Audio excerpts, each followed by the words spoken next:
not going to talk about this particular matter.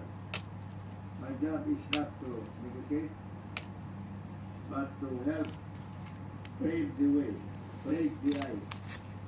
巴莫斯話：此行訪港會同老朋友聚舊，又提到佢嘅朋友同北京高層，包括國家主席習近平有聯繫。被問到會唔會訪問北京，拉莫斯話：一切由現任菲律賓總統杜特爾特決定。針對近期多艘中國公務船駛入釣魚台附近海域，日方傳召中國駐日大使程永華抗議。外相岸田文雄喺內務省召見程永華抗議，話兩國局勢明顯惡化，希望喺中方面加劇緊張局勢行為，要求中方船隻盡早駛離。程永華話：日方嘅批評唔正確，中方已經盡力避免局勢複雜化，雙方都需要努力以對話解決問題。日本新聞網報導，日方計劃直接打電話向外長王毅交涉。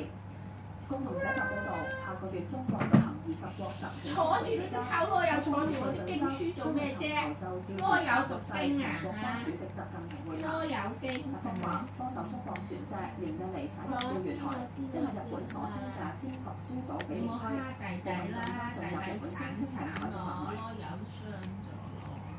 台灣當局對涉及電信詐騙嘅台籍疑犯由肯尼亞遣送大陸提出強烈抗議。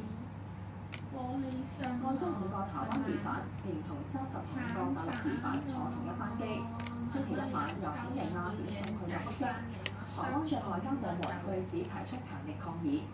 官員話，根據法庭判決書，5個台籍疑犯必須送交去台灣。